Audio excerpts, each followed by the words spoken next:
better president, and you made me a better man. And every day I have learned from you.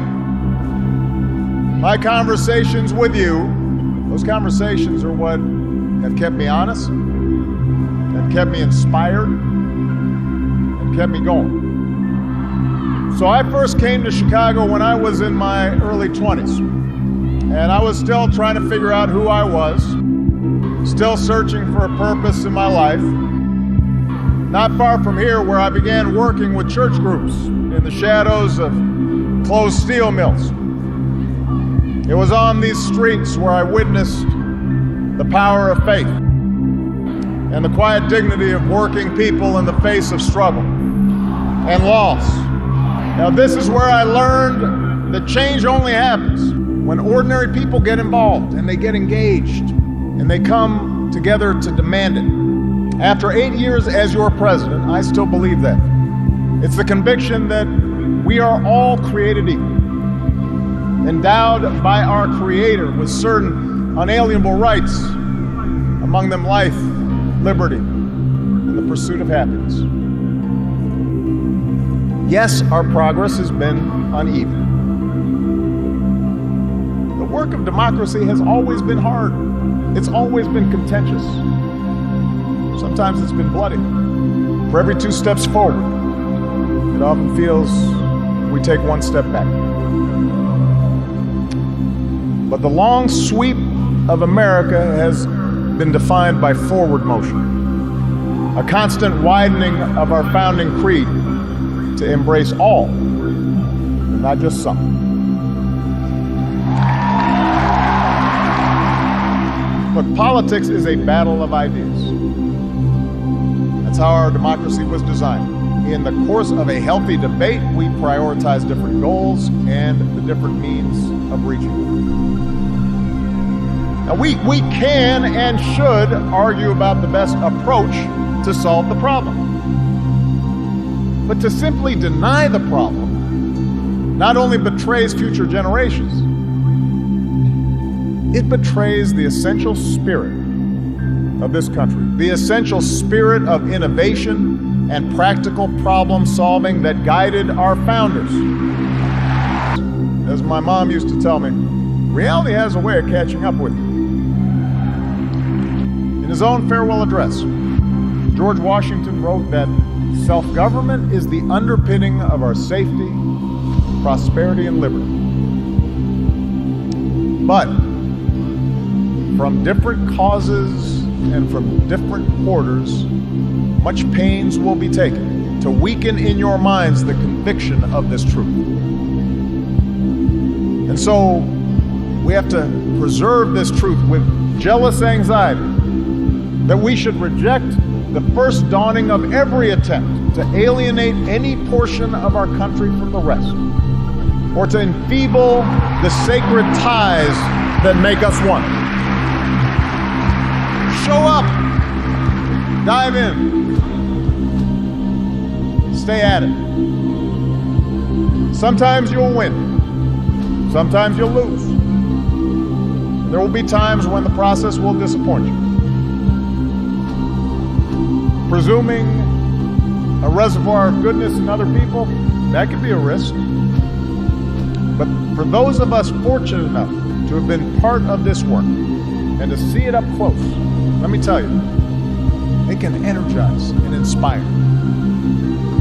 You have everything you need to get started. You've got no excuses. You have no excuses not to change the world. Did you study business? Go start a company.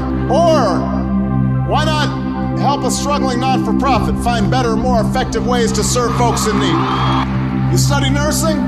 Go. Understaffed clinics and hospitals across this country are desperate for your help. You study education? Teach in a high-needs school where the kids really need you. Give a chance to kids who can't get everything they need maybe in their neighborhood, maybe not even in their home, but we can't afford to give up on them. Prepare them to compete for any job anywhere in the world.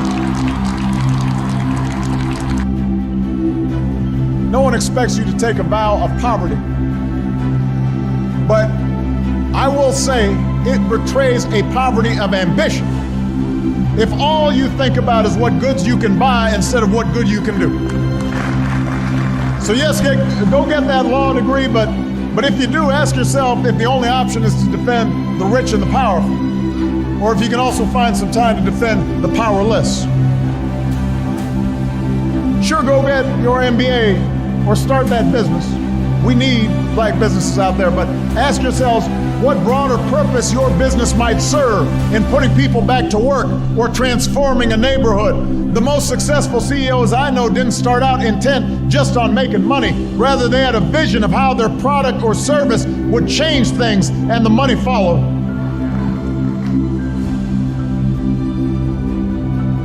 Find somebody to be successful for. Raise their hopes. Rise to their needs. That's what's made a difference in our lives, and it's going to make an even greater difference in your lives. Not just for your own success, but for the success of other people's children and grandchildren. Because we live in a new world now. We have always believed that the future of our children and grandchildren will be better if other people's children and grandchildren are more prosperous and more free. If we fail to meet that responsibility, who would take our place? And what kind of world would we pass on? The hard road does not end here. Your journey has just begun. With power comes responsibility.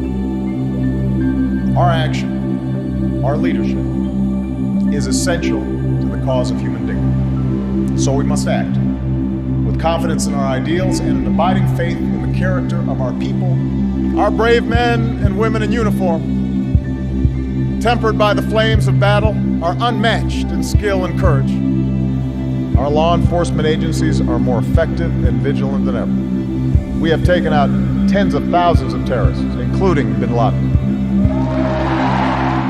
Our citizens, seared by the memory of those we have lost, know too well the price that is paid for liberty.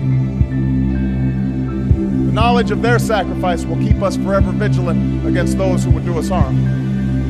We, the people, declare today that the most evident of truths, that all of us are created equal, is the star that guides us still.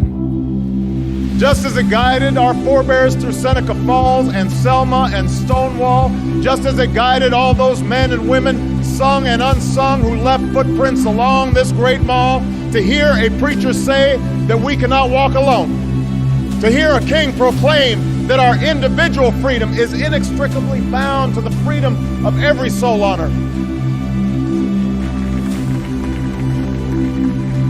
It is now our generation's task to carry on what those pioneers began. For our journey is not complete until our wives, our mothers, and daughters can earn a living equal to their efforts.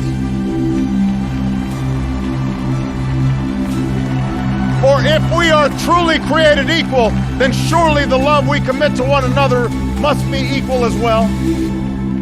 Our journey is not complete until all our children know that they are cared for and cherished and always safe from harm. That is our generation's task. I'm hopeful and I'm excited about what all of you can achieve.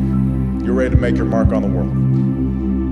So thank you. Thanks for inspiring me. My fellow Americans, it has been the honor of my life to serve you.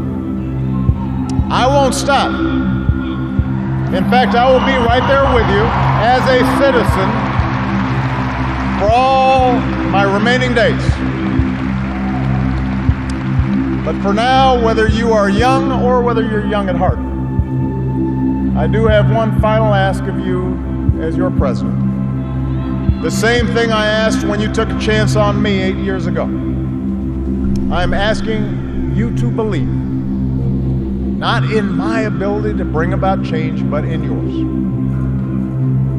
That creed, reaffirmed by those who planted flags from foreign battlefields to the surface of the moon. A creed at the core of every American whose story is not yet written. Yes, we can. Yes, we did. Yes, we can. Thank you. God bless you.